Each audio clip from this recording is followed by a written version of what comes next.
Hello, role-playing people, and this episode is a reply to Warforged, who asked what are my feelings on the fact that Vicissitude is an amalgam of Protean and Dominate in V5. The root of the question is, do I feel it's fine for other clans to just have access to the Zulo shape? Hello Warforged, and this is a very good question with multiple ramifications. As such, my answer is made up of all these little things I actively researched and read for the purpose of making this episode. But before I get into this, I want everyone who is listening to know that I haven't been able to get into V5, even though I really tried, and upon effectively forcing myself to read it and give it a chance, I came to the conclusion that it's just not for me. I don't want to discourage people from playing it, and I don't want anyone to think I somehow look down on those who enjoy V5. Not at all. I actually hope they have a lot of fun and tell memorable stories. But I personally consider it an inferior product to V20 from the design, lore, and writing perspective. As such, at least for now, I'll just stick to the vampire I know and love. I am criticizing the writing alone, okay? That being said, the first layer of my answer is related to the new mechanics and their impact on the lore. In V5, Vicissitude, the signature discipline of Shapers, is treated as a combo discipline, as a mere technique that combines Dominate and Protean, which, by the way, are disciplines that only the now extinct Basarab family had access to in clan in previous editions, alongside Vicissitude. So how did the Tzimisce develop this technique? And this is where the writing just kills me. The V5 companion says, and I quote, "Indeed, those savvy to the lore of the clan remember the early nights of Vicissitude, when the Tzimisce refused to heed Protean limitations of wolf and bat forms and pushed their mastery even further."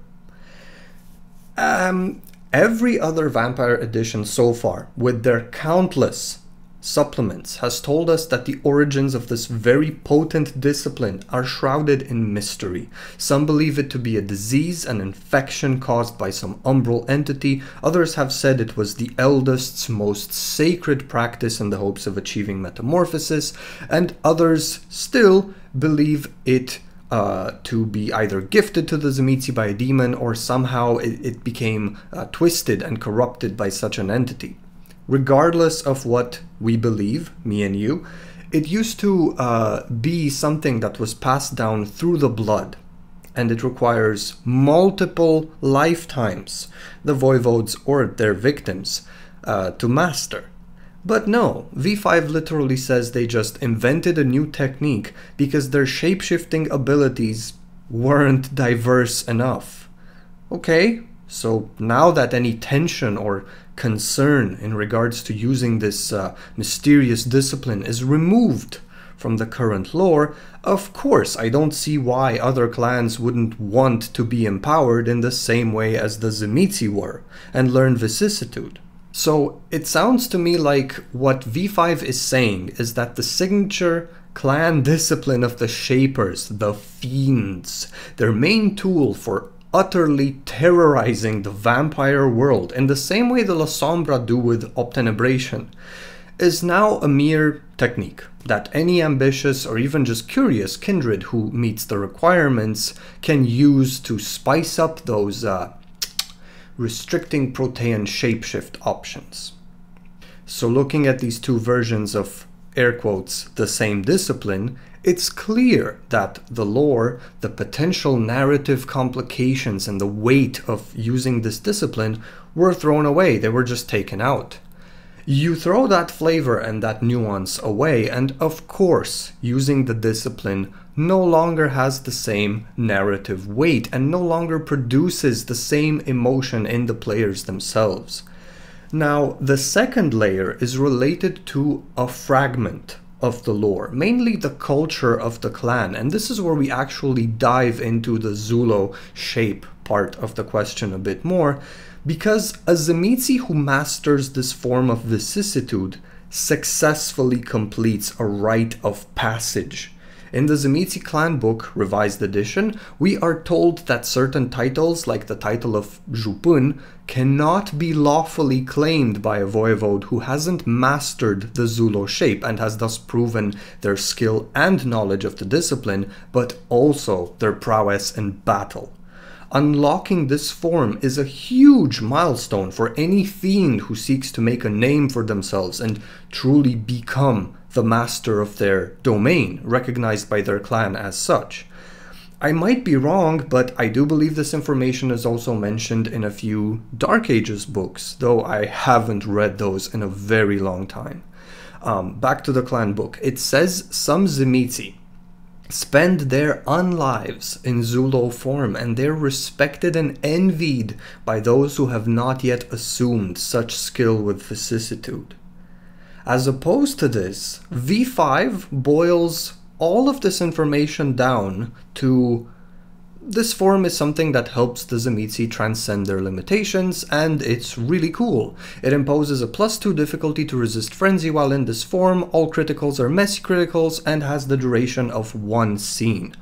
Why? Why would you change the mechanics like that and throw all that awesome lore, the culture, out the window? What happened to the cultural significance of the discipline, the fact that it's a rite of passage and affords the Tzimisce a higher status among their clan? But really, what was I expecting from a book that effectively turns the Tzimisce into Malkavians with a hoarding derangement? And this might sound harsh to some listeners. Please forgive me if that is the case. My goal here isn't to mock, but to point out clear distinctions between completely different tones of writing. In V20, in the 2 pages that are reserved for each clan for a brief presentation, we learn so much about the Tzimisce, about their culture, about the stories that feature them as protagonists. This is basically a sum up of the information from the 2001 clan book and various other supplements that came before. And we are told there are many subcultures to the Tzimisce, which is a clan of extremes. Some are metamorphosists, some are neo-feudalists, and so on, exsanguinists, what have you. We are told they embrace mostly from their own families of revenants. We are given suggestions for havens, backgrounds, and preferred abilities. We are told about their ancestral homeland, their strange discipline. We are told about their preference for paths of enlightenment and their involvement with the Sabbat, which is fantastic in a mere 2 pages, most of which are actually covered by an illustration. We catch a glimpse of who the Tzimisce are and how to go about portraying them, really fitting that character into the setting. The V5 companion, on the other hand, takes about 6 pages, including the text reserved for the archetypes, to tell players that, I quote, "To have been embraced Tzimisce means to own for the sake of owning, and to keep it out of the hands of others at all costs." And that's about it. The lore isn't great. We aren't really told anything about their history, about their revenant bloodlines, their freaky homeland, their potential connection to a demon, the Dracon's involvement with the Trinity in Constantinople. This is a clan that's spread out. You find Tzimisce in India. Their cultural practices, nothing. Their compulsion simply makes them look like Malkavians with a hoarding derangement who really enjoy having freaky retainers. And that's it. Now, it is my understanding that V5 wanted to increase interactivity. Okay, cool. But did they have to achieve that by scrapping the previous almost 30 years of lore? I don't think so. It's better to simply add in than to remove, because then everyone gets a piece of the cake. So in V5, the Tzimisce have, what? Animalism, Protean, and Dominate. And say the writers wanted a less inhuman and antagonistic take on the Tzimisce, a more open concept that more players can enjoy. Great. They could have tied this into the lore by saying that after the Beckoning, which shooed all the elders and those pesky Sabbat away, surprise, surprise, the Basarab family line, an ancient revenant line which is thought to have been extinguished in the late 16th century, has actually made a comeback.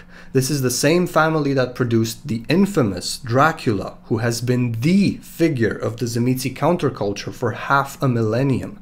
And this family has infiltrated mortal society by laying low and urging its members to marry into as many other families and races as possible, also changing their names in the process, something they have already been doing for a few centuries. These revenants are now found everywhere on the globe.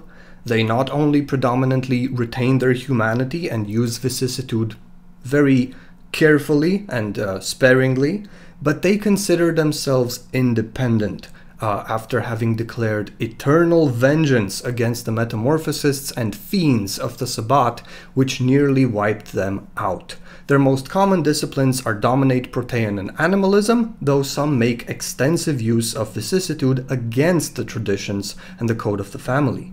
Indeed, some are believed to have returned to the ancient pagan ways of the metamorphosists. Bam! Do you see how easy it is to create continuity with pre-established lore just by shifting the focus from one pre-existing element to another?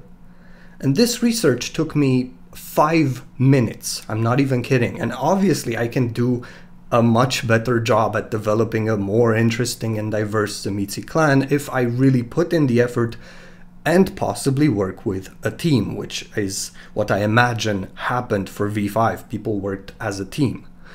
Maybe my example is in poor taste. Okay, I can accept that. It was a 5-minute example, but my critique still stands. If the writers really wanted to increase player interaction and open the clan up to more character concepts, simply writing in another faction, a more humane Tzimisce counterculture, would have been enough. There is no need to burn the bridge that ties V5 to the pre-established lore.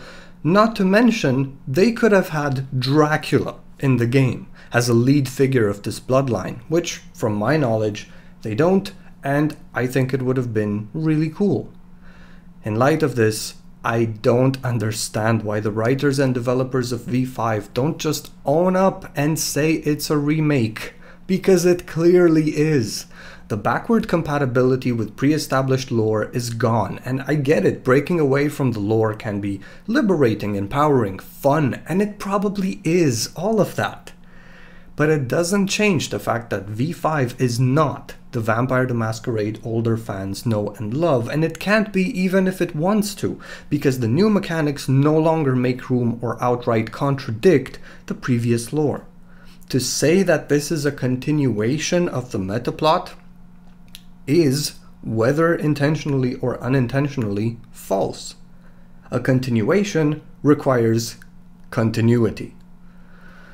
Having said all of this, I am the kind of player who enjoys understanding and leaning into the culture of the clans as an exploration of the other, leaning into the internal logic of the setting as written.